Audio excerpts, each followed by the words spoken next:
Gary Locke, thank you for joining us. As we talk, it's your last day as president of Bellevue College. What started as a 1-year thing turned into a little bit longer?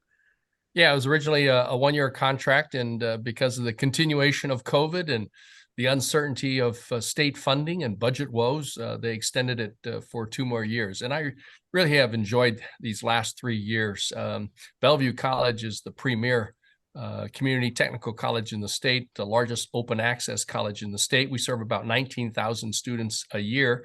And whether it's a senior who wants just, brush up on some astronomy or something like that, or students that are taking a 4-year degree or a 2-year degree and transferring on to whether it's University of Washington, MIT, or Stanford. And we also offer a whole bunch of just professional development courses, upskilling with certificates. So it's a great institution, great institution. Let's talk about affirmative action and the gutting of the affirmative action. Well, it's a very sad day. This U.S. Supreme Court has overturned decade-long precedents in a whole host of areas, obviously overturning Roe v. Wade, which had been the law of the land since the 70s. And of course, now to affirmative action cases, which even the court just a few years ago reaffirmed in a modified fashion. But we're supposed to be a country based on the rule of law, and longstanding precedent that's been reaffirmed by many sessions of the U.S. Supreme Court should not be overturned so lightly and so quickly. So it's a very sad day in terms of the actual substance of the ruling, the impact of the ruling, but also what it stands for in terms of overturning a long-held accepted precedents. So why have conservatives always targeted affirmative action? I mean, affirmative action comes from the 70s. Is that correct? Or the 60s? So many different reasons, and there's so many different groups that are involved in this. Let me just say that I've long supported affirmative action, but for me, affirmative action was never setting of quotas or set-asides or minimum numbers or even maximum numbers in any regard. For me, affirmative action has always meant just giving people a chance, people that you might not otherwise consider, taking a hard look at people, but they still have to qualify, whether it's for a job, a contract, or admissions to a college or university based on their own merits. I was a beneficiary of affirmative action in 1968 when I was accepted to Yale. Yale was at that time all male. Primarily students from private schools and on the East Coast. So Yale was on a drive to have more students of color, students from the public schools, and students from the West Coast. So I consider myself a threefer, but I still had to take the same exams, write the same papers, and meet the same qualifications and standards as the other students. I, as an individual, don't want to feel like I was given a handout or that I am somehow less worthy than anyone else. But I appreciate that Yale took a hard look at me, and that they might not, in a way that they might not otherwise have done so. And that's, to me, what affirmative action is all about. And so we in the state of Washington have, for many, many years now, not had quotas or set-asides or preferences, but taking race into account as one of many factors in considering the background of a student, whether they're an athlete, whether they come from a rural family, from another country, looking at their life experiences, because that diversity of people on campus actually benefits every student on campus. They bring different perspectives, ideas, cultures, values into the classroom discussion. And that's why I think promoting and embracing diversity on campus is good for the institution and all the students. I mean, that's the positive side of it.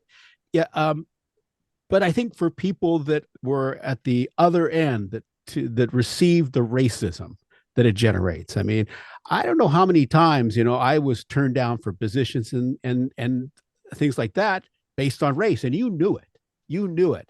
And all I wanted was an equal chance. And I think that's what affirmative action is. It's about equality. It's about everyone getting an equal chance. And I don't know. Even in this day and age, it's not a fair system because people do take race into account always. Well, that's why we're trying to become a more diverse nation and society where people don't really look at race and don't consider that. But you can't take away people's background and people's characteristics. And we need to address the centuries old effects of racism. And because we know that various groups and ethnic groups have actually been held down because of the racist attitudes and policies that have permeated our society. We've come a long ways, but we shouldn't think that we have reached that pinnacle or that we are beyond that. And that's why I think taking race into account as one of many factors without lowering standards, without setting quotas or preferences or maximums and things like that, or minimums, is the way to approach it. To the same way that, some people would say, hey, I was not accepted for this position because, they favored a person who was a former athlete. All right. Or they liked the person because they came from their home state or something like that. So there are always these intangibles at play. But we need to recognize that racism and inequality has plagued our country for centuries. We've made great progress. We're not there yet. And as long as we're still considering people based on the merits, I don't see why we cannot look at race as one of many factors, not the deciding factor, but one of many factors in consideration, whether it's for, and especially in this particular situation, in terms of admissions to colleges and universities. What impact do you see this having now? It seems to me that for many institutions, you're going to be scrambling somewhat to really figure out if what you're already doing is going to be violating what the Supreme Court has just handed down, and then trying to figure out a way, okay, how can we still make sure that we have a diverse student population? Well, I think that certainly in the state of Washington, our state colleges, universities have gone away from any type of explicit consideration of race. They're using essays in which students have to talk about their background, their interest, life experiences, challenges that they have faced. And, those students in writing those essays may talk about, I grew up in Eastern Washington as part of a migrant family, and we traveled from place to place, or our family was very low income and, even Caucasian white family on public assistance, and or lived in a family in which parents were involved in drugs, and how that individual has persevered and pulled himself or herself up on her own or his own, relying on family or friends, et cetera, or just, I traveled, spent a year traveling the world and have seen so many different things and have come to an appreciation of the planet or different cultures or the challenges that other people face. So I think that, you're going to see colleges and universities really focusing on the character, the background of the individual, even if they don't mention race. One of the interesting aspects of this all is that a large part of the groups that have brought suit against, institutions on this are Asians. Mm-hmm. What's that about? I mean, a lot of Asians were beneficiaries of affirmative action, and yet now they see that as just like a net negative for them. I really don't understand why they would benefit, but yet they won't allow others to. What's that about? I think this is not universally held by Asian Americans, and the Asian American Pacific Islander community is not monolithic, and there are many different political views and perspectives and on any particular topic. But let me just say that perhaps many Asian Americans, Pacific Islanders feel that, we're now not overtly discriminated against. We have been able to be recognized and be considered for ourselves. And now that, but that was all because of affirmative action. I mean, exactly. Several decades ago, our colleges, universities, public and private, had very few Asian American students, or in the graduate ranks or in the professional ranks. But because of affirmative action, and colleges and universities wanting that diversity, taking a hard look at people, regardless of their background, and admitted more Asian Americans, African Americans, and Hispanics. And because our colleges and universities now have such large numbers of Asian Americans, Asian American groups feel, well, we don't need affirmative action, and we want our kids to be considered basically just by their test scores and their grade point averages.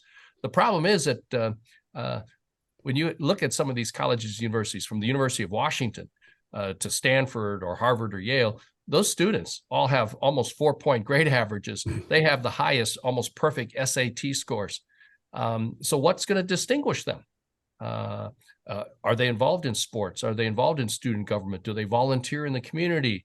Do they speak different languages? What are their life experiences? That's what's going to make those individuals stand out, because on paper, whether it's test scores or grade point averages, they all look the same. And so I think that Asian American groups who are supporting the ending of affirmative action are going to find that the ending of the ruling by the U.S. Supreme Court is not going to suddenly mean their sons and daughters are all getting into the top schools. Exactly. That's exactly it. What does this say about the court? I mean, they're already under the microscope about, ethics and polling showing that the court's its image and is really become tainted because of some of the ethical questions, from Clarence Thomas to Justice Alito. Well, as a former lawyer, a former practicing lawyer, I have great reverence and interest in the court. I think that if you look at other countries, what distinguishes the United States, among many other things, is our reverence for rule of law, and how under our system, a little person can sue the biggest corporations of the world, can sue the president of the United States and prevail. A person of very low income can challenge the wealthy. And if people aren't satisfied with the decisions of the court, they have a right to appeal it and have it reviewed by higher courts. It's important that we have a Supreme Court where people feel that they're really focused on the law, that they're really not swayed by the public and the politics of the day. They're kind of like the wise men and women above it all, and providing stability to our society. So it pains me to see long-standing precedents so easily overturned and reversed in so many different cases. I mean, the law is constantly changing. It's not static. And the conditions of the Revolutionary War and the founding of this country are very different from today. And there's so many issues that we're confronting today that the founding fathers never envisioned, could have dreamed of: artificial intelligence, medicine, and technology. None of that was even on people's consciousness 250 years ago. So the law is always going to be changing and adapting to our circumstances, but there needs to be a common principles and threads that carry through the ages. And that's why adherence to precedent and long established rulings should not be easily and lightly overturned and reversed. I mean, they say that the courts aren't swayed by public opinion, but enough people are feeling uncomfortable with what's going on. I mean, they have to pay attention to that, or are they so kind of placed up in the tower so high that they don't experience it? I mean, you have to be sort of disturbed by this, right? Well, as a lawyer, I'm very disturbed. And it's not just abortion ruling or affirmative action, but many other cases and types of cases where the Supreme Court has been drastically changing past precedent, because people need to have expectations of what the law is so that they can conduct their affairs, whether it's in business or general society, criminal law, personal injury, and so forth. Freedom of speech and our civil rights and civil liberties. People want predictability. And yeah, the law may change a little bit to adapt to changing circumstances or technology, but you kind of say, okay, I'm planning my life this way. And then you don't want to suddenly have it completely uprooted and a whole new set of rules. And then the 5 years later or 3 years later, a totally different set of rules. So, but I think that, the courts have always been subject to the politics and the public opinion of the day. They may not wander that much from their traditions and their precedents and their rulings. And so I think it's important for the Chief Justice and the other members of the court to really say, wow, for the court to be effective, for the court to hold its rightful place in our democratic form of government and our checks and balances, they need to police themselves, and they need to look at themselves and looking at ethical standards and impose standards that all the other judges in state courts and elsewhere have to abide by, or members of Congress have to abide by. If their rulings are to be followed, the public has to have respect for the court, the institution of the court itself. Yeah. One last thing about student debt, because now that's been turned back. The plan to alleviate student debt. To me, that's the elephant in the room for this economy.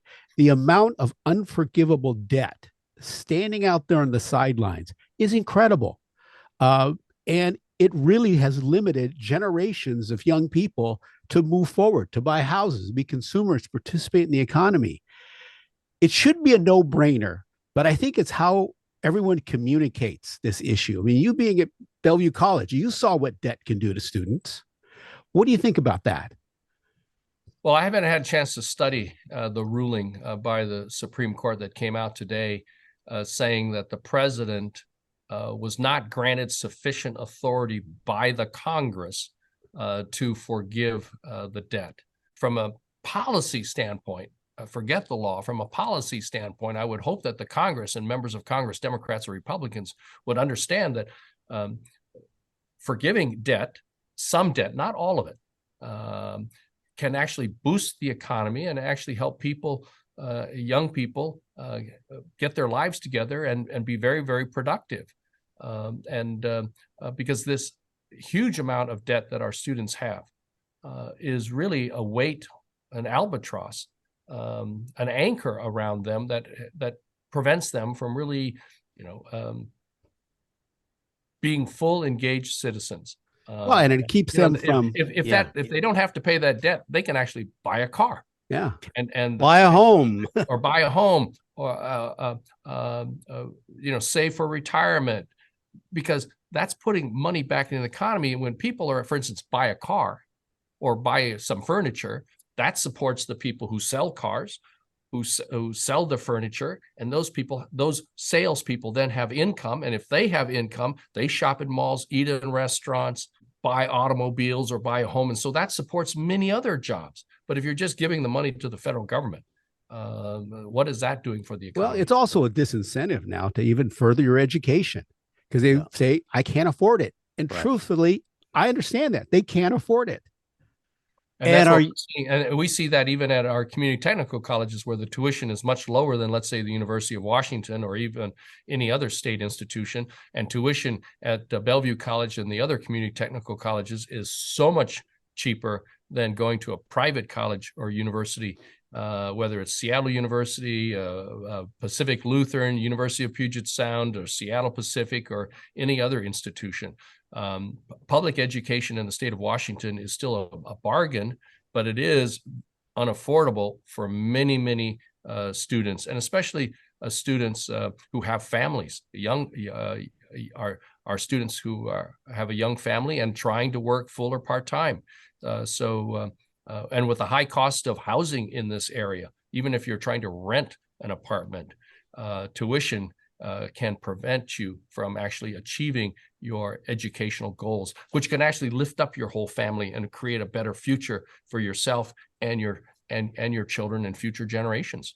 I want to ask you something before we let you go about politics and all of this.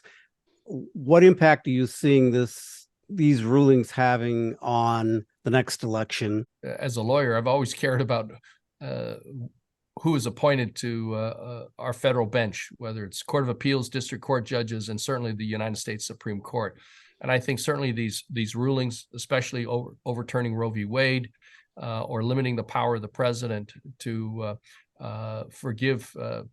partially forgive student loans, and to some people, the ruling on affirmative action.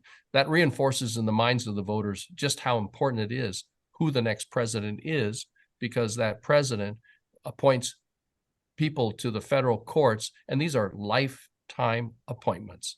And so I hope that there's greater awareness of just the importance of who our judges are as they impact our daily lives. Well, that is one thing that I think Trump had a big impact on, as far as not our Supreme Court, but also at the federal bench and the federal level, because of the people that he appointed there. Quickly before we go, what are you doing next now that you're leaving that clean office there at Bellevue? Oh, I have a lot of chores around the house, and actually would like to take a course in welding. I've always had an interest in learning how to weld, and I'll be doing a lot of landscaping and gardening as well. So, wow, wild times, lots of projects. Yeah. Oh, well, I got a couple of flower beds over here I could use some help with because I got a bad back. So if you're available, anyway. Well, Gary thank Locke, you for taking the time on your final day as president of Bellevue College to talk to us. Thanks, Sue. Thank you, Gary. Thank you.